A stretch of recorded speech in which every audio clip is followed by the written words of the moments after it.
Like you are not eligible to become a manager. Get lost. Get lost. आज फलस्तीन में 1 लाख से ज्यादा लोगों को मार दिया गया। यही वो केएफसी कंपनी है। इस तरीके से इसका फायदा पहुंचाया जा रहा है। क्या हम केएफसी के बिना जी नहीं सकते? क्या हम केएफसी का बॉयकॉट नहीं कर सकते? क्या हमारी जिंदगी के लिए इतना जरूरी है ये चीज? हम ही से कमा करके हमारे लोगों को मारा जा रहा है। दोस्तों, आज दुनिया के कोने कोने से चौंकाने वाली खबरें आपके लिए चुन चुन कर लेकर आई हूं। पाकिस्तान में इन दिनों इसराइल को लेकर बहुत कुछ हो रहा है। जनता इसराइल के खिलाफ रोड पर उतरी है, गजा जाने की इजाजत मांग रही है और अब पाकिस्तानी संसद में इसराइल के खिलाफ गजा हिंसा का प्रस्ताव पेश किया गया है। क्या कुछ है इस प्रस्ताव में, आगे इस वीडियो में आपको बताऊंगी। अल अक्सा मस्जिद में सैकड़ों इसराइली कट्टरपंथी के दाखिल होने की भी खबर है। गजा से एक और बड़ी खबर है, हमास ने इसराइल के सामने एक शर्त रखी है बंधकों को छोड़ने को लेकर। क्या है ये शर्त, बताऊंगी आपको। इराक में भयानक तूफान ने सबको हिला कर रख दिया है दोस्तों। बहुत तबाही जैसे मंजर नजर आ रहे हैं इराक में, और अमेरिका में फिर से प्लेन हादसा हुआ है। यमन ने एक बार फिर से अमेरिका को गहरी चोट दी है। इस्राएली हमले में मारे गए नन्हे मासूमों की याद में क्या किया जा रहा है, ये भी आपको बताऊंगी। यूएई के समंदर में किस तरह से तेल ही तेल नजर आ रहा है और तेल की बदबू 5 किलोमीटर तक फैली है। क्या है मामला, तस्वीरें आपको दिखाऊंगी दोस्तों। अमेरिका में बर्नी सैंडर्स की रैली में फ्री पैलेस्टाइन का झंडा लहराने पर पुलिस ने प्रदर्शनकारियों के साथ किस तरह का सलूक किया, ये भी बताऊंगी। और एप्पल कंपनी को हुआ एक और बड़ा नुकसान, झटका लगा है दोस्तों। कोरोना काल के बाद सबसे बड़ा झटका ये माना जा रहा है। इसके अलावा भी बहुत सारी खबरें हैं। रूस और यूक्रेन से जुड़ी भी खबर आपके लिए आज लेकर आई हूं, इसलिए पूरा वीडियो अंत तक देखिएगा दोस्तों। बहुत कुछ खास आज के इस वीडियो में आपको मिलने वाला है। चलिए शुरू करते हैं वीडियो, लेकिन वीडियो लाइक जरूर से कर दीजिएगा दोस्तों। द लाइव टीवी, सच सबसे आगे। आदाब दोस्तों, मेरा नाम है मुस्बा खान और आप मुझे द लाइव टीवी पर देख रहे हैं। आज वीडियो शुरू करने से पहले सबसे पहले आपको मैं एक वीडियो दिखाना चाहती हूँ। ध्यान से, गौर से, आंखें, दिमाग और दिल खोल कर ये वीडियो देखिएगा दोस्तों। वो जो बोलना है बोलिए, लेकिन मतलब वीडियो मत करिए। Like you are not eligible to become a manager. Get lost. Get lost. आज फलस्तीन में 1 लाख से ज्यादा लोगों को मार दिया गया। यही वो केएफसी कंपनी है। इस तरीके से इसका फायदा पहुंचाया जा रहा है। क्या हम केएफसी के बिना जी नहीं सकते? क्या हम केएफसी का बॉयकॉट नहीं कर सकते? क्या हमारी जिंदगी के लिए इतना जरूरी है ये चीज? हम ही से कमा करके हमारे लोगों को मारा जा रहा है। हमारे लोगों को मारा जा रहा है। पूरे दुनिया में क्या हाल हो रहा है? इजराइल क्या नहीं कर रहा है? इसका अल्टरनेट है। लाखों की तादाद में बच्चे, नन्हे बच्चों को मार रहा है। उसका अम्मा वहां पे चावल लाने गई, आके देख रहे हैं बच्चों को बम छोड़ा दिया गया। और अफसोस की बात होती है कि ये तोपचे जैसा इलाका केएफसी यहाँ पे भीड़, ईद के दूसरे दिन भीड़। तो ये तो हमारा दोगलापन है ना। एक तरफ हम दुआ भी मांग रहे और एक तरफ KFC, Maggi, Thums Up, Coca Cola. क्या हम थम्स के बिना जी नहीं सकते? सबको कह रहे, आपको नहीं, सारे लोग कह रहे, मेरे नॉन मुस्लिम भाई बहनों को कह रहे। इंसान को मारा जा रहा है भाई, मुसलमान को नहीं, इंसान को मारा जा रहा है। देखा आपने कि किस तरह से एक भाई, एक मुस्लिम भाई लोगों से अपील कर रहा है, मुसलमानों से ही अपील कर रहा है कि इसराइली और अमेरिकी कंपनियों में जाकर खाना मत खाओ। हाथ जोड़कर सभी मुसलमानों से कहना चाहती हूँ कि बहिष्कार करें हमेशा हमेशा के लिए उन कंपनियों का, उन ब्रांड्स का जो इसराइल को ताकत दे रहे हैं, जो हमारे पैसों से जंग की मशीनें चला रहे हैं, बुलेट चला रहे हैं, गन्स चला रहे हैं, जो बच्चों की हंसी छीन रहे हैं और गजा की जमीन को खून से लाल लाल कर रहे हैं। यकीन मानिए बहुत फर्क पड़ेगा इससे। आपके सीने में दिल कैसे इस बात की गवाही देता है कि जो देश हमारे मासूम बच्चों तक को नहीं बख्श रहा है, उनका खून बहाने से भी पीछे नहीं हट रहा है, उस देश को हम अपने पैसे से सपोर्ट दे रहे हैं, उनकी कंपनियों से सामान लेकर। क्या वाकई में हम इतने मजबूर है, आज का मुसलमान इतना मजबूर है कि जो देश हमारे मासूम बच्चों तक को बख्श नहीं रहा है, हम उसी देश की बनी चीजें अपने घर में ला रहे हैं। याद रखिए, आपके पैसे से खरीदी गई cold drink, pizza, burger, chicken फिलिस्तीन के बच्चों की कब्र खोदने में मदद कर रही है, खून बहाने में मदद कर रही है, उनके चुथड़े चुथड़े करने में मदद कर रही है। हम अपनी मेहनत की कमाई से जुल्म को ताकत नहीं देंगे दोस्तों, ये ठान लीजिए। हम हर उस चीज का बहिष्कार करेंगे, बॉयकॉट करेंगे जो फिलिस्तीन के आंसू नहीं देखती है, सिर्फ मुनाफा देखती है अपना, सिर्फ खून देखती है। यकीन मानिए दोस्तों, अगर हम एक भी डॉलर, एक भी रुपये की सप्लाई रोक दें तो सबसे बड़ी ताकत भी घुटने पर आ सकती है। ये बहिष्कार सिर्फ एक विरोध नहीं है, ये हमारे ईमान का इम्तिहान है। फैसला आज आपको करना होगा और सदा के लिए, हमेशा के लिए कहना होगा, बॉयकॉट इसराइल प्रोडक्ट्स, अमेरिकी प्रोडक्ट्स, फ्री फलस्तीन और मुस्लिम यूनिटी बनाकर रखनी होगी। कोई भी मुसलमान इसराइली और अमेरिकी प्रोडक्ट्स को खरीदते हुए नजर नहीं आना चाहिए। अब खबरों की तरफ बढ़ते हैं दोस्तों। नीदरलैंड्स में एक बेहद भावुक नजारा देखने को मिला है, जब हजारों बच्चों के जूते एक जगह पर सजा दिए गए, रखे गए। ये जूते उन फिलिस्तीनी बच्चों को श्रद्धांजलि थे जो इसराइली बमबारी में शहीद हुए हैं। यह प्रदर्शन इस बात का प्रतीक है कि गजा में हो रहे नरसंहार को पूरी दुनिया देख रही है और कुछ मुसलमान क्या कर रहे हैं, डोमिनोज, मैकडोनल्ड, केएफसी में अपनी जबान को चटखारे दे रहे हैं। दोस्तों, पाकिस्तान में इस वक्त गजा को लेकर हर दिन कुछ ना कुछ देखने को मिल रहा है। कभी लोग सड़कों पर उतर रहे हैं, गजा जाने की मांग कर रहे हैं, और अब ये खबर है कि पाकिस्तान की संसद ने गजा में हो रहे इस्राएली हमलों के खिलाफ एक प्रस्ताव पारित किया है। जी हाँ, इस प्रस्ताव में इस्राएल की कार्रवाइयों को मानवता के खिलाफ बताया गया है और अंतर्राष्ट्रीय समुदाय से तुरंत दखल देने की अपील की गई है।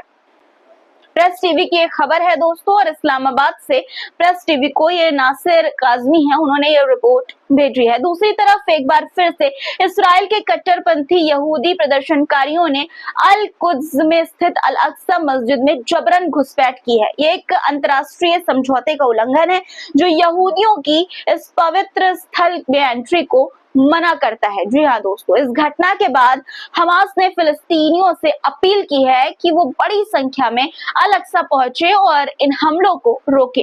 गजा से भी एक बहुत बड़ी खबर है। हमास ने साफ ये कह दिया है कि अगर इस्राइल जंग रोक दे, सेना हटा ले और इंसानियत के लिए रास्ते खोल दे, तो हमास सारे इस्राएली बंधकों को, जी हाँ, सारे इस्राएली बंधकों को छोड़ने के लिए तैयार है।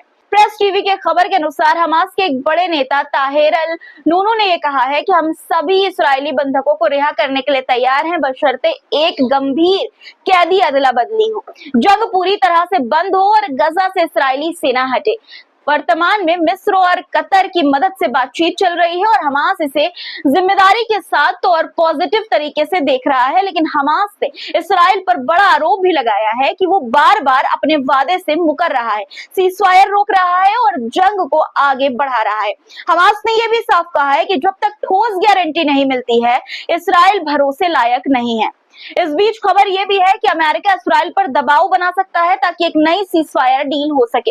इस प्रस्ताव के तहत हमास 10 बंधकों को छोड़ेगा और बदले में इस्राइल को बातचीत के अगले चरण में दाखिल होना होगा। अब बात इराक की करते हैं दोस्तों। इराक में भी इस वक्त मुश्किल आन पड़ी है। इराक के दक्षिणी इलाके में एक जबरदस्त धूल भरी आंधी आई है जिसने लोगों की जिंदगी रोक दी है। ये रेत भरा तूफान कितना भयानक था, इसका अंदाजा आप इस बात से लगाइए कि आसमान नारंगी हो गया। आप तस्वीरों में भी देख सकते हैं। और इसके साथ ही 1500 लोग दम घुटने की शिकायत लेकर अस्पताल पहुंच गए हैं। लोगों को सांस लेने में परेशानी हुई और सड़कों पर धूल ही धूल छा गई। तस्वीरों में आप देख सकते हैं कि किस तरह की तस्वीर सामने आई है। ये तूफान कई शहरों को अपनी चपेट में ले चुका है और हालात अभी भी बिगड़े हुए हैं। सड़कों पर विजिबिलिटी इतनी कम हो गई है कि गाड़ियां खड़ी कर दी गई, साइड में स्कूल बंद हो गए और सांस लेने में तकलीफ, जैसा कि मैंने आपको बताया, कि होने लगी लोगों को। ये प्राकृतिक आपदा वहां के लोगों के लिए, यानी इराक के लोगों के लिए बड़ा संकट बनकर इस वक्त आई है। अगली खबर यूएई से है। यूएई के फुजैरा इलाके में समंदर के किनारे बड़ा फ्यूल ऑयल स्पिल हो गया है। तेल इतना ज्यादा फैला कि उसकी बदबू 5 किलोमीटर तक महसूस की जा रही है। ये ऑयल स्पिल नोवोटेन, अल बहर और इबीस जैसे बड़े होटलों के पास वाले बीच पर आकर फैल गया है दोस्तों, जिससे टूरिस्ट परेशान है और पर्यावरण को भी भारी नुकसान हो रहा है। सोशल मीडिया पर वीडियो वायरल है जिसमें काला काला तेल पानी में साफ देखा जा सकता है। तस्वीरें भी आप देख पा रहे होंगे कि किस तरह से तेल के निशान समंदर के किनारे आप नजर आ रहे होंगे। आपको इससे अंदाजा लगाइए कि किस तरह का तेल समंदर में, पानी में घुल चुका है, फैल चुका है। अब चलते हैं अमेरिका की फ्लोरिडा की तरफ, जहां एयरपोर्ट के पास बोका रैटन इलाके में एक छोटा विमान सेस्ना 310R क्रैश हो गया। मीडिया रिपोर्ट्स के मुताबिक ये 6 सीटर विमान था जो टेक ऑफ के तुरंत बाद हवा में गोल गोल घूमने लगा और फिर जमीन पर गिरकर क्रैश हो गया। फिलहाल ये साफ नहीं है कि प्लेन में कितने लोग सवार थे। सबसे बड़ी बात यहाँ पर यह है कि अमेरिका में पिछले 24 घंटे में दूसरा हवाई हमला है। इससे एक दिन पहले स्पेन डिवीजन के प्रमुख की हेलीकॉप्टर क्रैश में मौत हो चुकी है। हमले का वीडियो भी सोशल मीडिया पर वायरल हो रहा है। तस्वीरें आप देख सकते हैं कि किस तरह से ये हादसा हुआ, प्लेन क्रैश हुआ। I don't know what it was. The whole building shook. Yeah. I see. You see I the. heard it like zooming by a couple times, and then I just heard. I think a plane crash. America में सियासत भी गरमाई हुई है दोस्तों, गर्म है इस वक्त। अमेरिका में एक रैली के दौरान उस वक्त हलचल मच गई जब कुछ प्रदर्शनकारियों ने यूएस सेनेटर बर्नी सैंडर्स की सभा में उनके पीछे फ्री फिलिस्तीन का झंडा लहरा दिया। जी हाँ, ये झंडा जैसे ही कैमरे में दिखा, वहां मौजूद पुलिस ने तुरंत एक्शन लिया और प्रो पैलेस्टाइन प्रदर्शनकारियों को जबरदस्ती वहां से हटा दिया। ये पूरी घटना का वीडियो भी सोशल मीडिया पर तेजी से वायरल है। तस्वीरों में आप देख सकते हैं कि किस तरह से विरोध प्रदर्शन किया गया सभा के दौरान।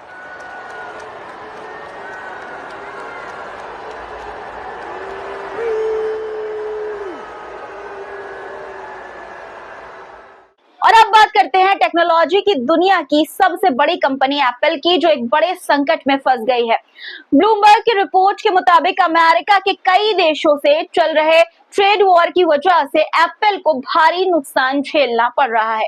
एप्पल कंपनी कोरोना काल के बाद अपने सबसे बड़े संकट का सामना इस वक्त कर रही है। इससे एप्पल के फोन यानी कि आईफोन की सप्लाई, प्रोडक्शन और कमाई पर असर पड़ सकता है। अगर हालात नहीं सुधरे तो आईफोन जैसी चीजों की कीमत बढ़ सकती है और डिलीवरी में भी देरी हो सकती है। यानी एप्पल के लिए आने वाले दिन मुश्किल से भरे हो सकते हैं। यमन ने अमेरिका की नाक में भी दूसरी तरफ दम करके रखा हुआ है। प्रेस टीवी की रिपोर्ट के मुताबिक एक बार फिर से यमन ने एक और अमेरिकी MQ-9 ड्रोन को मार गिराया है। ये वही ड्रोन है जो निगरानी और हमले के लिए इस्तेमाल होता है। इस घटना की पुष्टि यमन की सैन्य सूत्रों ने की है। तस्वीरें देखिए आप कि किस तरह से आप देख सकते हैं कि जो ड्रोन है उसको निशाना बनाया गया और ड्रोन में आग लग गई। खबर यह भी है कि गजा में इस्राइल को एक और बड़ा झटका लगा है। पलटवार ऐसा हुआ है कि टैंक, तोपें भी जवाब नहीं दे पाई। एक बार फिर फिलिस्तीनी लड़ाकों ने बता दिया है कि वो झुकने वाले नहीं हैं। गजा के सुजाया इलाके में फिलिस्तीनी लड़ाकों ने एक घर में इस्राएली सैनिकों को फंसा लिया। जी हाँ, फंसा लिया। इस ऑपरेशन में इस्राइल के 4 सैनिक घायल हो गए हैं। जब उन पर लगातार फायरिंग की गई तब वो घायल हो गए। वहीं रफा इलाके में भी एक बड़ा हमला हुआ जिसमें कई इस्राएली सैनिक मारे गए और घायल हुए। घायलों को हेलीकॉप्टर से तुरंत निकाला गया। इस हमले की जिम्मेदारी अल कुद्स ब्रिगेड ने ली है। उनका कहना है कि उनके स्नाइपर ने एक इस्राएली सैनिक को शूट किया है।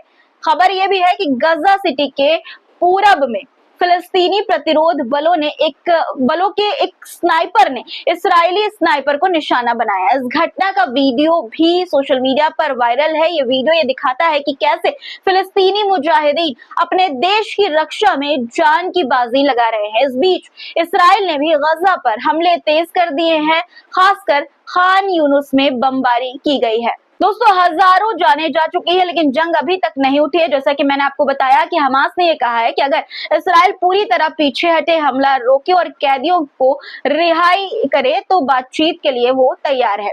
दूसरी तरफ इस्राइल के अंदर से ही अब आवाजें उठ रही है।